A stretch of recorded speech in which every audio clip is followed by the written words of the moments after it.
दोस्तों, सबसे पहले अगर आप जीवन के कठिन सवालों के जवाब गीता के गहरे उपदेशों में ढूंढना चाहते हैं, तो हमारे चैनल को अभी सब्सक्राइब करें और इस वीडियो को अंत तक ध्यान से देखें। हमारे जीवन में अक्सर यह सवाल उठता है, इंसान अपने अच्छे इरादों के बावजूद गलत क्यों करता है?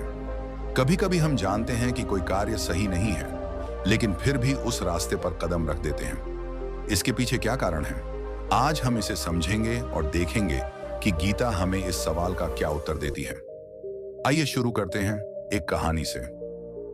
राज, एक सामान्य युवा, एक छोटे शहर में रहता था। वह मेहनती, ईमानदार और महत्वाकांक्षी था।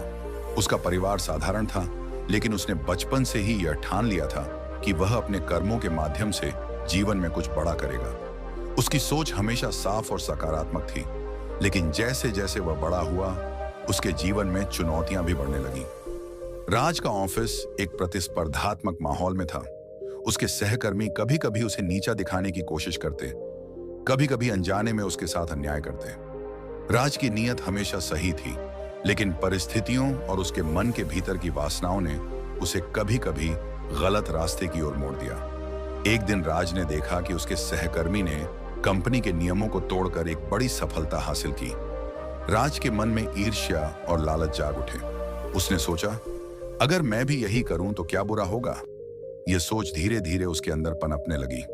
उसने सोचा कि यह तो केवल एक छोटा सा कदम है, लेकिन यही छोटा कदम उसे गलत कर्म की ओर ले गया। यही वह स्थिति है जहां गीता हमें स्पष्ट मार्ग दिखाती है। श्री कृष्ण ने अर्जुन से कहा कि मनुष्य के अंदर वासना, अहंकार और मोह उसे गलत कर्म की ओर ले जाते हैं। जब व्यक्ति अपनी इच्छाओं और लालसाओं को नियंत्रित नहीं कर पाता, तो वह जानबूझकर या अनजाने में गलत रास्ता चुन लेता है। गीता के 3 अध्याय में कहा गया है कि इंसान कर्म करता है, लेकिन फल की इच्छा उसे भ्रमित कर देती है।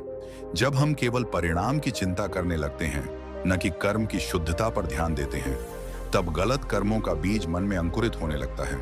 राज के मन में यही हुआ। उसने सोचा कि थोड़ी सी चालाकी करने में क्या हर्ज है। वह अपने अहंकार और मोह के जाल में फंस गया। लेकिन गीता केवल हमें दोष दिखाने के लिए नहीं आई है, यह हमें सही मार्ग भी बताती है।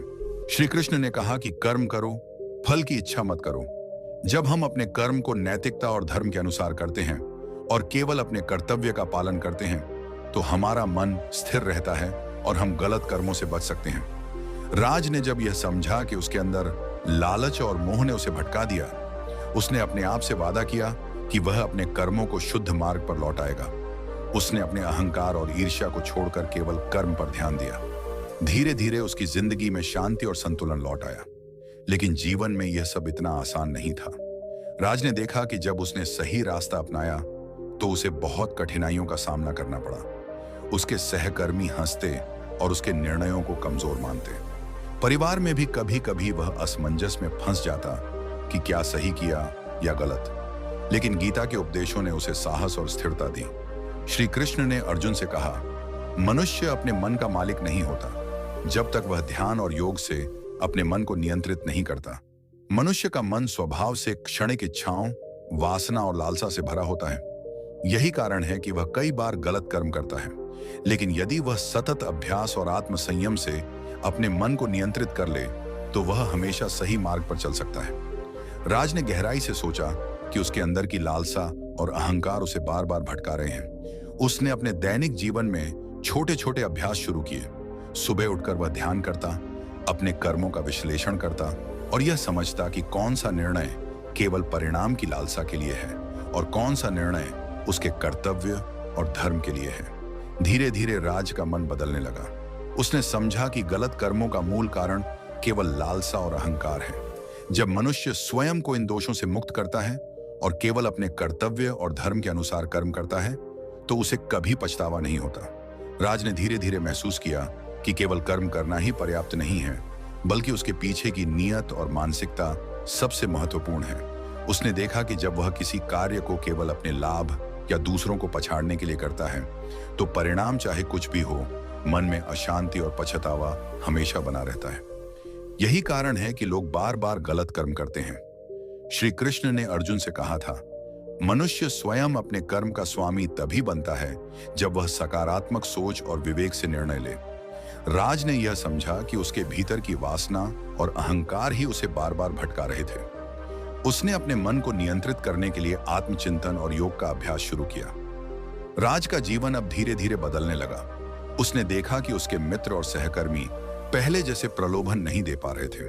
पहले वह उनकी तुलना में खुद को कमतर समझता था, लेकिन अब वह अपने कर्तव्य और धर्म पर ध्यान दे रहा था।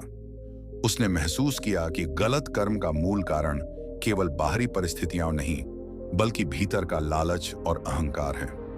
एक दिन राज ने अपने जीवन में एक कठिन परीक्षा देखी। उसके पास एक अवसर आया जो उसे असाधारण लाभ दिला सकता था, लेकिन इसके लिए उसे कंपनी के नियम तोड़ने पड़ते।